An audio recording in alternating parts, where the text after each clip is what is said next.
Olá, tudo bem? Que bom estarmos aqui novamente depois de uma semaninha abençoada. Deus tem dado graça para cada um de nós para continuarmos a nossa jornada aqui nessa terra até ele voltar ou até o dia da gente se encontrar com ele, né? Cada semana que passa em nossa vida é uma semana de vitória, é uma semana a menos de espera para a vinda do Senhor Jesus. Cada mês, cada ano que passa, mais próximos estamos do encontro que está prometido de termos um dia com o Senhor Jesus Cristo. Isso é maravilhoso e essa é a razão da nossa esperança. As coisas não terminam aqui. Há algo mais depois. Que bênção, não é? Que felicidade saber disto. Mas também é uma felicidade a gente saber que enquanto estamos vivendo, podemos estar produzindo coisas boas, fazendo coisas boas, né? Sábado eu fui no aniversário de uma pastora amiga e ela deu uma ilustração, ela fez toda a decoração do bolo, do salão lá, com borboletas.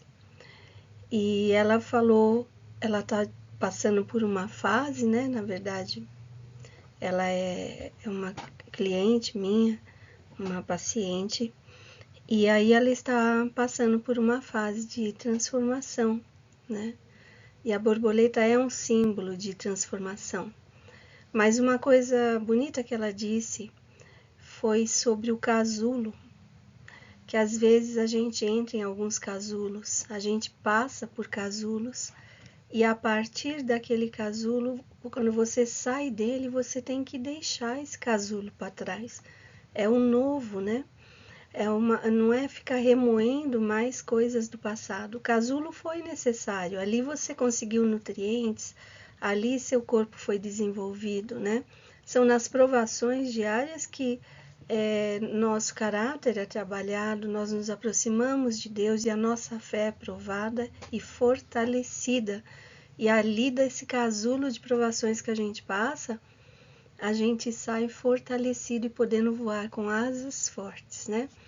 E uma coisa muito bonita que ela disse é que as borboletas elas têm de 3 a 4 semanas de vida apenas. Mas a partir do momento que elas saem do casulo, elas passam a vida inteira delas, que é 3 a 4 semanas, polinizando as flores, né? Elas contribuem para o ecossistema, elas estão trabalhando nessa polinização das flores, né? Elas estão fazendo o papel delas, elas estão vivendo o propósito que Deus tem para elas. Elas não gastam, elas não jogam fora nenhum dia. Todos os dias da vida delas, elas estão cumprindo um papel muito importante no ecossistema. E essa é uma grande lição. Você foi liberto, você saiu do casulo do luto, da tristeza, da perda, dos sentimentos de rejeição e outros. Você saiu mais forte se você buscou a Jesus. Então agora é a hora de você voar, é a hora de você cumprir o seu propósito, é a hora de você deixar o mundo mais florido, né?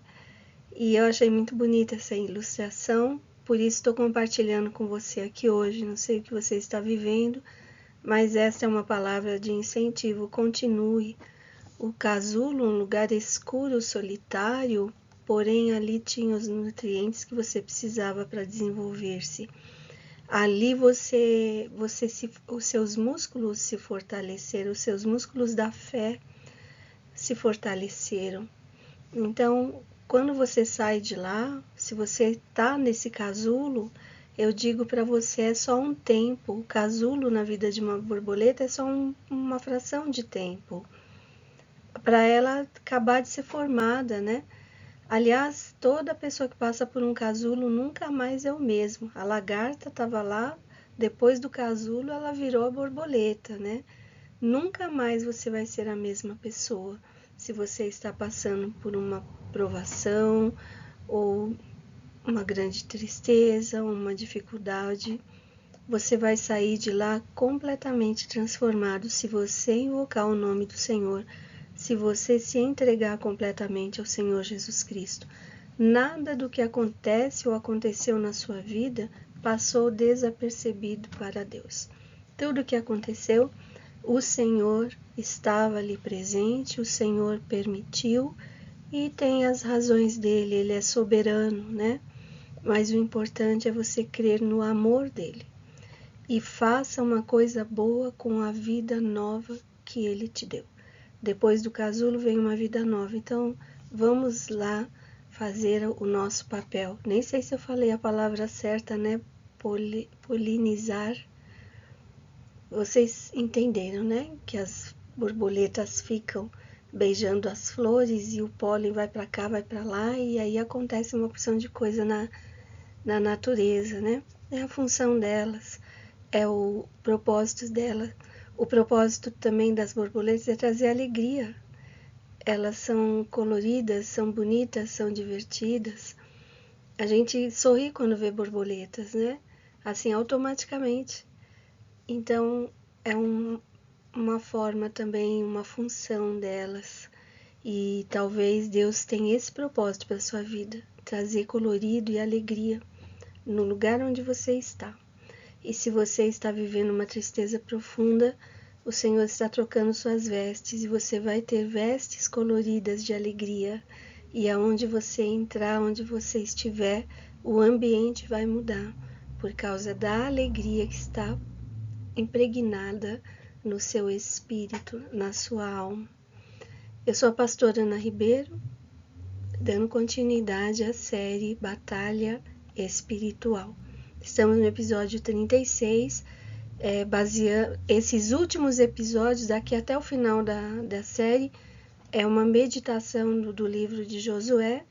Os 12 primeiros capítulos trazem princípios importantes que podemos aplicar na guerra espiritual. Então, esse de hoje é baseado no capítulo 2 e nós vamos falar de mapeamento espiritual. Você já ouviu falar sobre isso? Pois é, então abra seu coração, porque Deus vai falar muita coisa com você aqui hoje. Em nome de Jesus.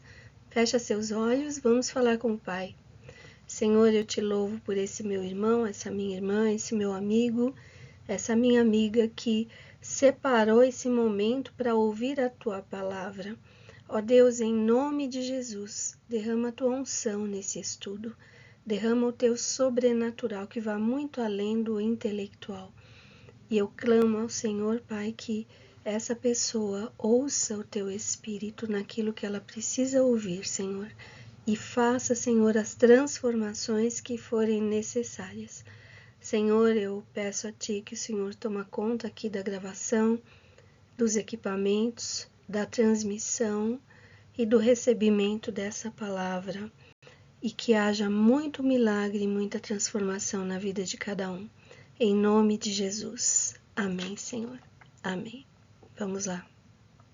Capítulo 2, verso 1 diz assim: Então Josué, filho de Num, enviou secretamente de Sitim 2 espiões e lhes disse: Vão examinar a terra, especialmente Jericó. Eles foram e entraram na casa de uma prostituta chamada Raabe e ali passaram a noite. Vocês conhecem, se você não conhece, eu incentivo você a ler o livro de Josué, ou pelo menos siga os capítulos aqui da série, né? Faz uma pausa aqui, leia o capítulo 2, depois volta, que aí vai enriquecer a sua reflexão, né? Estamos aprendendo algumas estratégias de batalha espiritual para libertação e cura, tanto de nossa alma quanto das pessoas que Deus coloca em nosso caminho e que nós podemos ser usados por Deus para ajudar essa pessoa a libertar-se. E esses primeiros livros de Josué, considerando Canaã como a alma humana, onde são as fortalezas que precisam ser derrubadas, é nesse sentido que nós estamos falando da batalha agora, né? A batalha do seu eu, destronar o seu eu. Já pensou sobre isso? Já pensou a gente poder ter um dia que a gente possa dizer como o apóstolo Paulo: já estou crucificado com Cristo, não vivo mais eu, mas Cristo vive em mim, né? E essa é uma palavra poderosa, mas enquanto nós não desenvolvemos a nossa fé, é muito difícil falar isso. Já estou crucificado com Cristo, sério mesmo? Você já morreu para você? Se você mora em São Paulo, você sabe que o trânsito de São Paulo é a coisa mais maravilhosa do mundo, né? Então alguém te dá uma fechada, alguém faz um desaforo com você no trânsito, qual é a sua reação? Será que você pode dizer no trânsito ali, quando alguém fizer um desaforo com você dizer assim: já estou crucificado com Cristo, não vivo mais eu, mas Cristo vive em mim, antes de sair da sua boca uma porção de palavrinhas lindas para aquela pessoa que aprontou com você, né? Será que você consegue? Alguém que faz um desaforo com você lá no seu trabalho, um chefe arrogante, alguém que calunia você, alguém que critica você. Será que você está crucificado com Cristo? Porque crucificado é estou morto para mim mesmo, né? E eu não vivo mais para mim. A vida que eu vivo agora é a vida de Cristo. Paulo chegou nesse nível de maturidade que nós devemos buscar e chegar também. E a cura interior, ela nos leva para isto, né? A gente começa a derrubar as fortalezas e expulsar os inimigos da nossa Canaã, da terra do nosso coração, né? Você sabe que lá em Canaã estava cheio de eus, né? Filisteus, jebuseus, cananeus, heteus, heveus, todos os eus possíveis estavam lá. E Deus mandou derrubar, expulsar todos os eus. Nós temos que destionar o nosso eu para que Jesus Cristo verdadeiramente reine na nossa vida. Esse é um processo que, no meu pensamento, nós não conseguimos fazer sozinhos. Tem que ser com o Espírito Santo. Ele nos capacita a isto, né? A essência desse capítulo 2 é o mapeamento. Josué mandou os dois espias, né, para verificar como que estava a terra. Jericó era a cidade que deveria ser destruída. Jericó está dentro de nós. São cidades, são lugares que precisam ser tirados de dentro de nós. As fortalezas estão dentro do nosso coração e da nossa alma.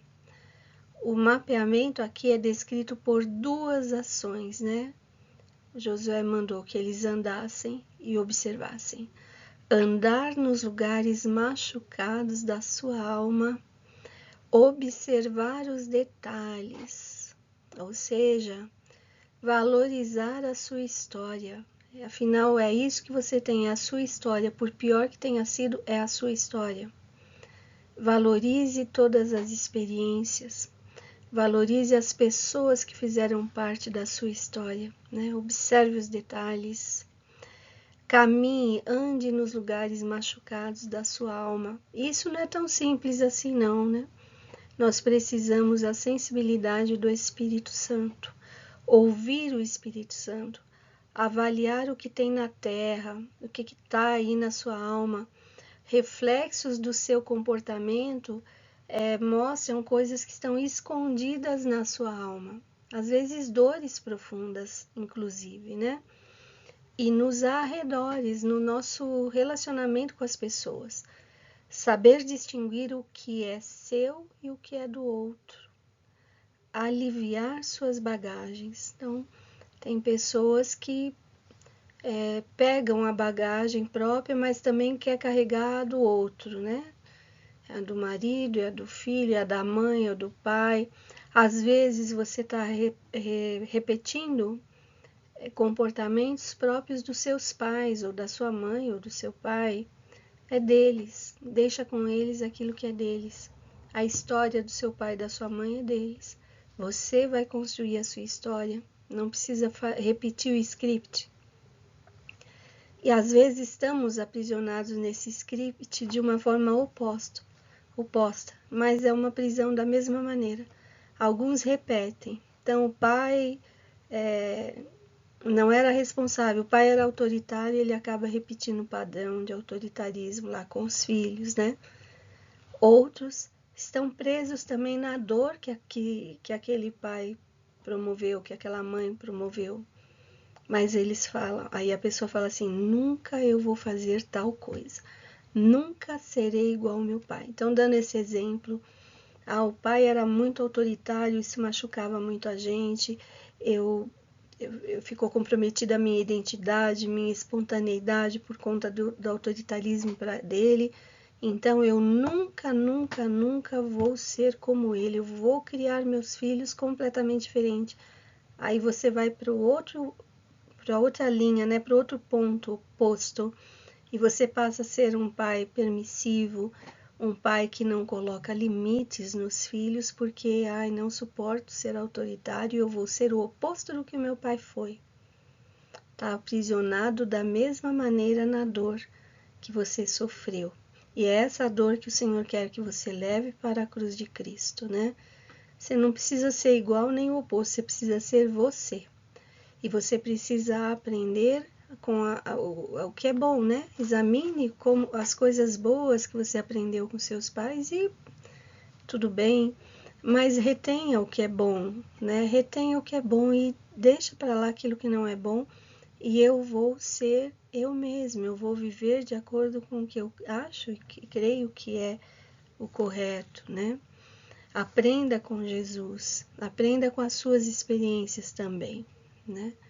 É importante lidar com as fortalezas espirituais que foram construídas, identificando a essência do problema e submeter-se às áreas cheias de dor. Submeter-se a quem?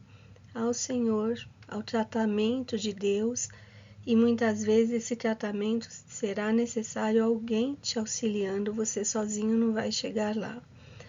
Você tem que andar, mapear, ver as áreas vulneráveis do seu coração, as áreas cheias de dor, de vergonha, área onde houve deturpação de valores, né? Sua autoestima, o que você pensa a respeito de você mesmo, talvez seja alguma coisa deturpada. Quando você se olha no espelho, quem você vê? O que você sente quando se vê no espelho? Sabe que existem pessoas que não conseguem se olhar no espelho? Por quê? Porque não acha que é uma pessoa desprezível, que não tem nada de bom. Então faça esse exercício, olhe no espelho e depois você me responda quem eu vejo nesse espelho. Né? Tem coisas para consertar? Claro que tem, mas tem muitas qualidades também. Então nós precisamos olhar com as lentes da verdade. Conhecereis a verdade vos libertará. Você olha com as lentes da verdade quem de fato você é. E assim você não vai ser alguém fisgado pela inferioridade e nem pela superioridade, né? No Google a gente encontra alguns desenhos, tem uma ilustração de um grande espelho e no reflexo do espelho está um leão, mas na frente do espelho está um gatinho. Então o gatinho olha pro espelho e não vê um gatinho, ele vê um leão enorme, né? Sentimento de superioridade terrível, fica distorcendo a própria identidade, se acha mais importante do que todo mundo, acha que, nossa, eu sou uma pessoa diferenciada mesmo, né? Isso é a síndrome do narcisismo. E às vezes também você se olha no espelho e é o contrário, né? Você é um ser belo, grande, forte, mas você se olha e vê como uma pessoa fracassada, uma pessoa sem brilho. Talvez você esteja distorcendo a visão real de quem você é. Uma coisa que a gente aprende, né, na terapia familiar, biblicamente falando também, o pai, o papel paterno, a figura paterna, a função paterna, é aquela que nos dá a identidade. É o pai que dá a identidade, que potencializa a identidade dos filhos, né? E talvez a sua identidade tenha sido deturpada pelas coisas que aconteceram lá no seu relacionamento com seu pai. Mas lembre-se, o Pai Celestial, Ele é o que te dá a verdadeira identidade. Veio dele, você veio dele. Quando ele foi validar o filho dele, foi na frente de todo mundo, lá no Rio Jordão, na hora que Jesus tá entrando ali para ser batizado, vem uma voz, a voz do Pai. Este é o meu filho amado, em quem tenho muita alegria. Então ele é como se ele estivesse dizendo, gente, esse aqui é meu filho, eu tenho orgulho dele, né? Ele é o meu filho, enche a boca para dizer, esse é o meu filho, né? E é assim que Deus te vê. Você diga seu nome, né? Eu, Ana, sou filha amada em quem o Senhor se alegra, né? E é o real. Ele não ia deixar você nascer para você ser desprezado por ele, não. Ele quer mais comunhão, mais intimidade com você, um relacionamento paterno, ver Deus como Pai. E você sabe que até para isso nós dependemos do Espírito Santo, é o Espírito Santo que nos revela o Pai. O Espírito Santo, nós podemos entendê-lo com a figura materna. Também na terapia familiar, a mãe é aquela que apresenta o filho para o pai, né? Quando ela ficou 9 meses com aquele bebê dentro dela. Quando nasce, ele já conhece a mãe, conhece os sons da mãe, a voz, né? O jeito. Ele é meio que fusionado com a mãe.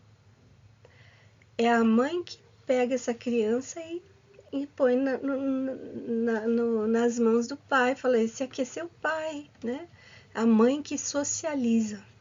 É a mãe que vai colocando a criança no meio social, porque nos primeiros meses, assim, a criança acha que é uma pessoa só com a mãe, nem entende direito a diferenciação. Até um aninho, assim, já reparou o bebê, neném que já está engatinhando ou andando?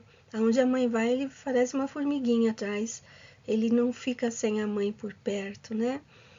Porque parece que é grudado mesmo. Mas a mãe, a mulher sábia, a mãe sábia, ela vai mostrando essa criança para o pai, para os avós, para os irmãozinhos, ela vai fazendo essa socialização.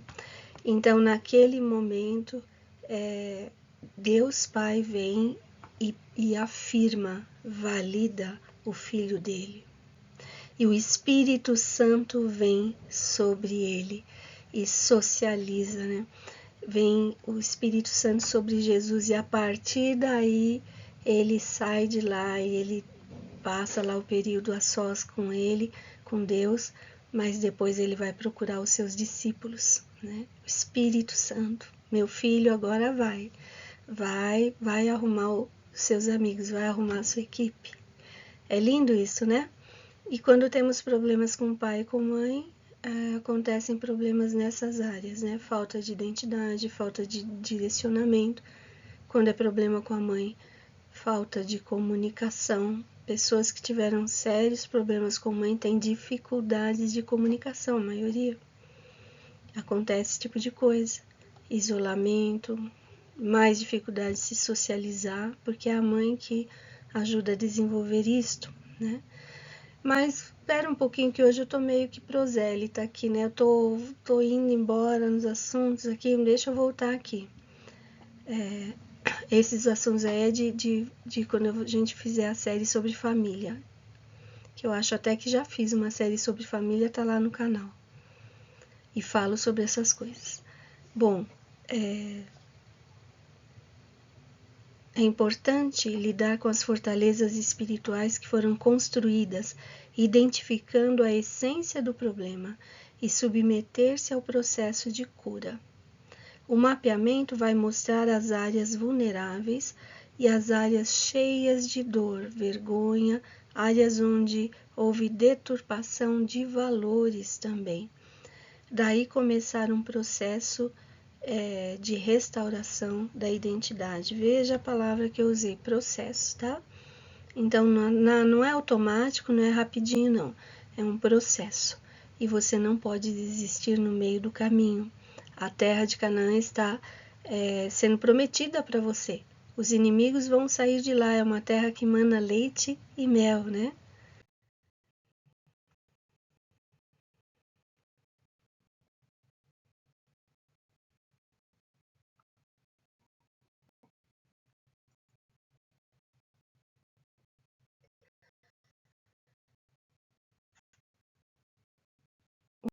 Mapeamento envolve maturidade. Sem maturidade agimos como os primeiros espias agiram. Lembra lá na época de Moisés que Moisés enviou 12 príncipes para espiar a terra? 10 deles viram apenas o poder do inimigo e desconsideraram o poder de Deus que os tirara do Egito. A imaturidade nos leva a crer em mentiras, em crenças limitantes. Passamos a acreditar mais nessas mentiras do que na palavra de Deus, no poder curador da cruz de Cristo, no chamado que Deus tem para nós. Então, ore a Deus e peça maturidade e estude a palavra de Deus, exponha-se à palavra do Senhor para que venha essa maturidade. O mapeamento deve ser feito com a ajuda do Espírito Santo. Ele nos dá discernimento a respeito de nós mesmos. No mapeamento, você revisita a sua história. Você lembra de fatos ocorridos quando você era pequeno ou adolescente, mas agora com um olhar de adulto, o que permitirá a você entender melhor o que aconteceu. Perceber as manobras demoníacas que se fizeram, levaram vantagem em cima das coisas disfuncionais que haviam na sua história. Perceber quando entrou em você conceitos negativos a seu próprio respeito. Os meus pacientes aí eu entrego um questionário que eu chamo de retrato da vida. Ali conta a história, um tipo linha do tempo. E muitos que fazem esse questionário às vezes falam: nossa, enquanto eu escrevia lembrei de uma coisa que eu nunca mais tinha pensado nisso. E mesmo durante a sessão, quando a gente vai falando sobre isso, vem outros fatos, assim, automáticos, que a pessoa nunca tinha percebido. E isso é muito curador, né? Eu recomendo que você faça sua linha do tempo e consagre a Deus cada época, peça para o Senhor ir tirando de dentro de você cada ferida que foi feita nas diferentes idades suas, desde o seu nascimento até hoje. Enviou 2 espias. Mapeamento requer humildade para buscar ajuda quando necessário, ou de um conselheiro ou de um terapeuta. Pessoas maduras, ok? E tementes a Deus também. 2 homens fala também de unidade, parceria, concordância, companheirismo. Então, quando você for procurar alguém para ajudá-lo em seu processo de cura, procure uma pessoa madura, que tenha o temor do Senhor, que busque a sabedoria que vem do alto. Trabalharem juntos nesse processo, abra-se também para esse processo. Numa terapia ou aconselhamento, talvez você vai ser confrontado, você vai ouvir coisas que não gostaria, mas você não quer ser curado, você não quer ser transformado, então vá com o coração aberto e quando você for, antes de ir, ore a Deus. Senhor, use essa pessoa, use esse terapeuta, use esse conselheiro para falar comigo. E Deus vai honrar a sua oração e vai falar e vai trazer cura na sua vida. Esse trabalho em conjunto, nesse processo, deve ser em nome de Jesus. E o Senhor Jesus estará ali também, onde 2 ou 3 concordam em alguma coisa, ali está, ali o Senhor também diz o amém, né? Onde 2 se reúnem em nome do Senhor, ali Ele está também. O texto também fala de espiar secretamente. Isto tem a ver com prudência, discrição. Quando você procura alguém para desabafar, para falar de sua história, de suas dores, procure alguém que saiba ouvir, que seja discreto. que seja leal, que saiba guardar segredo, que ouça sem julgar, que saiba acolher, porque senão você pode até se machucar mais ainda. É necessário saber confrontar o inimigo, entender que maior é quem está em você do que o que está no mundo. Não tenha medo do inimigo, tenha temor de Deus. Josué fala para eles andarem e espiarem a terra. Para a libertação da nossa alma é preciso percorrer os territórios do nosso coração, ou seja, todas as áreas. Ir até os campos sentimentais, moral, espiritual. Todas as áreas de nossa vida precisam receber a cura que vem de Deus. As deturpações de nossos pensamentos, os vícios comportamentais, os conceitos do que é certo ou errado, precisam ser visitados, confrontados pela verdade em Cristo. Muitos comportamentos levam a doenças emocionais. Tudo que é pecaminoso, ainda que aceito socialmente, leva ao aprisionamento espiritual e emocional. No processo do mapeamento é importante também termos compaixão, perdoar as pessoas que nos feriram e perdoar a nós mesmos pelas escolhas erradas e por termos ferido também outras pessoas. Toda pessoa ferida acaba ferindo alguém também. Ter compaixão por causa dos comportamentos destrutivos que tivermos, você precisa perdoar-se. O Senhor já te perdoou, então você também vai se perdoar. Temos de fazer a leitura correta dos acontecimentos para nos libertarmos de crenças destrutivas. A base de qualquer libertação é lidar com as fortalezas espirituais. A batalha é saber identificar as fortalezas que o inimigo construiu em sua mente. Isso é um mapeamento, né? Descobrir os raciocínios que foram fundamentados e estabelecidos nas feridas emocionais. Quando os espias entraram em Jericó, encontraram uma casa de uma prostituta. Entraram, né? Em uma casa de uma prostituta. Dentro de nossas fortalezas, áreas não santificadas em nossa vida, negociamos princípios, nos prostituímos, construindo ídolos em nosso coração. E é necessário tirar esses ídolos. Raciocínio fundamentado em feridas precisam ser mudados. Paulo nos orienta a mudarmos nossos pensamentos. Tem a ver com renovação da mente. Cura interior, libertação tem a ver com santificação. Temos de visitar as áreas onde negociamos os princípios de Deus, onde nos degradamos e colocarmos o fio escarlate na janela de nossa alma. Colocar o sangue de Jesus. O sangue de Jesus é poderoso para nos curar e nos proteger de toda destruição. Raabe colocou lá o cordão vermelho na janela dela, então quando vieram conquistar a terra, a casa dela ficou intacta por causa daquele fio vermelho. É o sangue de Jesus que nos guarda, impedindo que o inimigo nos destrua e sejamos derrotados, inclusive por conta das nossas prostituições espirituais. Lá em Romanos 12, 1 e 2 está escrito, portanto, irmãos, rogo-lhes pelas misericórdias de Deus que se ofereçam em sacrifício vivo, santo e agradável a Deus.